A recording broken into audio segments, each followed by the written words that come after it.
What is up, everybody? Digging Up Cole here. Welcome back to Paper Mario the Thousand Year Door. Last time, we went through Petal Meadows, Petalburg, and got the stone keys. This time, we're gonna be taking a trip through Hooktail Castle. I think I may have just made Koops drown. Oops! I'm jumping across here because it gives me a badge. HP plus. I actually have a bit of a problem with this badge. And it starts with the root of one small detail that probably doesn't make sense on its own. A badge point level up, when you level up, gives you 3 extra badge points every time you level. An HP up badge costs 3 badge points. So for me, this is essentially useless. If I'm going to, for most of the game in fact, this is essentially useless because if you're gonna level up health, you're gonna level up health. You're not gonna equip a badge for it unless you made a mistake. It's literally just to fix mistakes. Ooh, we've got flying paratrooper. It's just a paratrooper, I think.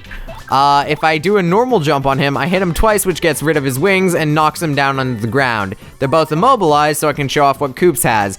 Koops has Shell Toss and Power Shell. They're pretty much the same move, except their timing's a little bit different, and one of them hits both enemies. So I'll be using that instead. Koops' second move charges in the middle, while Shell Toss charges to the right-hand side. The timing's a bit different for both, but it's easy to get the hang of after a little bit of practice. Ooh! Power bounce. Dang it.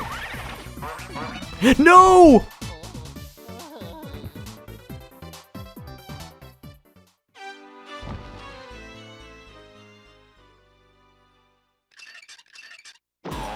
No! Come on! That's why you save. Well, it looks like I'm picking this up tomorrow. No different for any of you. You're lucky. You didn't have to play for an extra 2 hours. It only took me about an hour to get here the first time, then I got a game over. Then, I decided I'd catch up to where I was and then start the recording again from there. Then there was a blackout, so I had to start over. And now we're here. So, if there's minor discrepancies between this profile and the last, you can go take your minor discrepancies and stick them right up your... We're up all night to get... Hey, power bounce. None of you have any idea how often I, and probably you, will use this move. Up this staircase, if there isn't a star piece, it is useless. There isn't a star piece, it is useless. Power bounce lets you jump on the same enemy until you miss an action command, so pressing the A button at the right time. It is so unbelievably useful, like ridiculous. Oh no! They remind me of my dad. Remind him. Sadness. I said I wasn't gonna do story, I'm not gonna lie, but this bit's kind of funny. Koops finds a letter on the dead guy, and it shows Hooktail's weakness, and it's like, I love you, son, you're the best. And it's the wrong guy. God damn, I can't even remember my name! Here is a Red Bones. He's blocking the door. If we interact with him, he'll wake up, and then have a bit of stomach pain. Barf. I mean blarf. I don't mean blarf. Now, there's an army of dry bones that for some reason don't try to maul you to death. Or I should say, Star Wars Episode 7, Darth Maul you to death. Can someone please send me to the penitentiary? This does technically count as a boss fight, but it also introduces dry bones. Dry bones have 1 health, but they also have defense, so you need to use a move that will do more than 1 damage to them to kill them. Otherwise, they're pretty easy, but if you don't know that, fighting them is a bit of a nuisance. Red Bones, I don't remember if it has defense or not. Hey, me in editing, could you show that off, please? Why am I staring out the window as I say this? Is it like my editor lives in a magical tree fort of video editing? Oh my god, I want that now. Let's use mystery. I used this in an earlier episode, or this episode, I'm not quite sure. But that's okay, it's not okay. Why would you do that? Why would you just up and do that to me? Like, I wanted to do some damage? Oh, Koops actually has defense. That's interesting and something I didn't know. Special, sweet treat. We're gonna use this so Koops can take out 4 birds or 4 dead Koopas with 1 stone. And there go the 4 dry bones. Yet he'll build another one because he's just like, I'm so lonely, man. Why would you take away all of my friends? I didn't do anything wrong. I finished my homework on time. Let's see how much damage Power Smash will do. I'm pretty sure it'll do about 3 damage. Yep, I was spot on. And he is a spot on the ground. Again, please, someone, send help. All right, since I have badge points and flower points updated? Yes. Since I have flower points and badge points upgraded, I'm gonna upgrade health.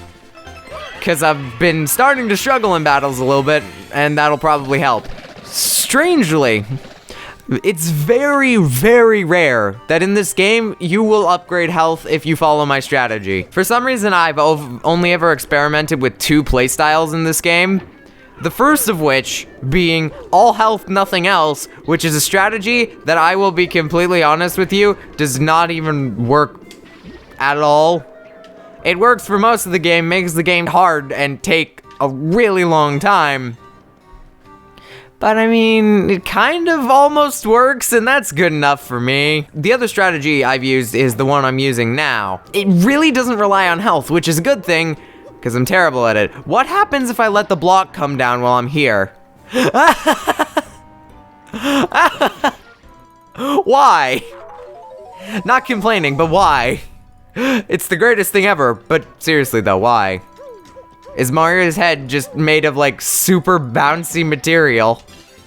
Like, boing. Something I like about this game a lot is that it very frequently has you pick up a mechanic from your partner and then use it throughout the dungeon. Very Zelda-like, which I think it also happened in the first Paper Mario, which sadly I've never ever played. Why is there a save block here? Da-da, puzzle, where you use Koops and find a box. I'm not gonna talk with the box. That's inefficient for me. I'm instead going to go into this completely inconspicuous room, open a chest, get a black key, and watch as my life flashes before my eyes. We escaped! That was too close, Mario. I can't believe that happened. Oh no. My life didn't flash before my eyes. We got another cursed chest. We bring back the key. We unlock another ability. That was rather fast. Oh, I've also gotten into the habit of speed running the text. I'm not sure why, but I've gotten that habit. Also, our new ability lets us switch axis of Mario and makes him walk slower. I don't know why it makes him walk slower, but it makes him walk adorably. In here is Attack FXR. This is a strange little badge. It costs 0 badge points and is basically a purely cosmetic badge. And I'll leave it at that until a later point, because it's not purely cosmetic in the context of this game. Why would they put something in a dungeon that's purely cosmetic? With this dungeon, like every time I play, because I've played through this dungeon while recording 3 times now, this is my 3rd time. I always go up on that block before I get the key that's all the way back here. I always forget that you need that, and then I see the locked door and I go, hang on a minute, that key right there, it can't be important for anything, can it? No, totally not. I'm just gonna send Koops to get it because I'm lazy. Ta-da! We've got the key so we can open the door. And beyond door number 1, you can see a star piece back there. Hitting this switch makes magic happen. That's some really loose paper. A slight breeze would blow it away, and that's a bit concerning when you're made of paper. The window has no gates here, so to get that star piece, you just go through the gate, walk over, and again, and it's like, Bob's your uncle, even though you probably don't have an uncle named Bob. You also have to go through the window to go this way to get through the door, which I believe leads you to the treasure room. Nope, I am wrong. Wouldn't it be amazing if Koops' shell just had like a special ability, like light speed shell, where Koops' shell just starts spinning so fast that it catches fire, and then the fire turns blue. And then he flings off. You see a green blur zoom across the world in a circle, then it zooms back into the environment and hits an enemy. Wouldn't that be amazing? Hey, Luigi! I see you're in the audience, Luigi. Luigi! Hotel Mario is a great game. You all should buy a Philips CDI and that game and play it. There's the treasure room. You now know. This is a thief person who will thieve in every place you go to. Or almost every place. It's a mouse. And its tail is shaped like a heart, and it's adorable. So in this room, we can get a shine sprite. I'm pretty sure I got one earlier. This room has plenty of treasure as well. Various stuff like castle keys, badges, items, what have you. What have this? What have sentence structure? Not me. We got a shine sprite in this room though. Shine sprites are an interesting little thing in this game. I say little. They are a huge part of this game and make playing the game so much better and easier. Shine sprites can be used to upgrade party members. If you have 3 shine sprites, you can upgrade party members, and eventually, as you progress through the game, you'll get another upgrade. You know, considering I was going on about Power Bounce being the best thing ever, I should probably equip that badge. Oh yay, Pow Block. Shine sprites are unbelievably useful because they're what's used to upgrade your partners, and because of that, magic things happen.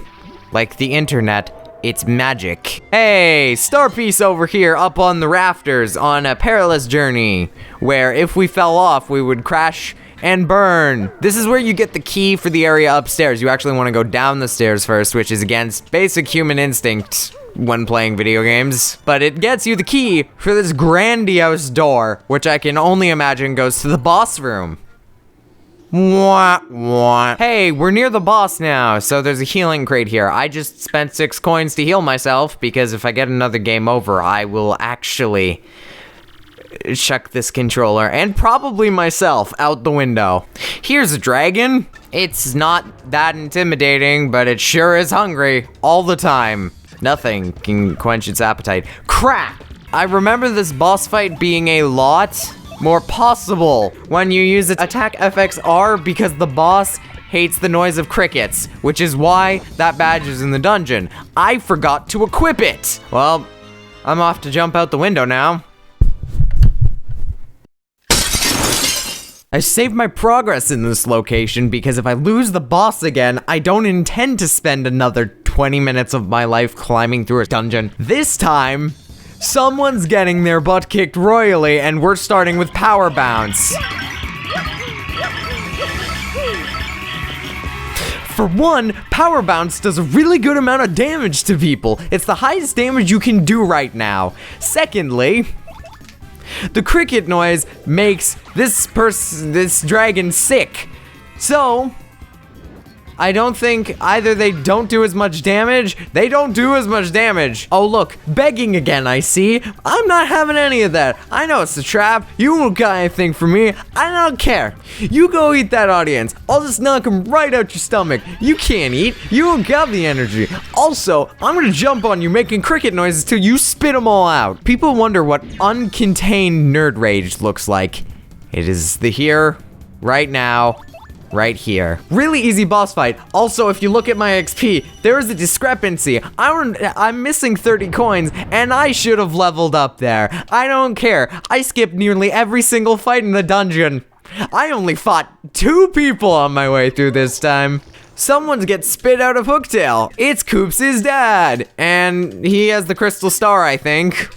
So, that's great. I'm gonna set my rage aside temporarily so we can have a nice little outro. And then I'll bring it all back next episode.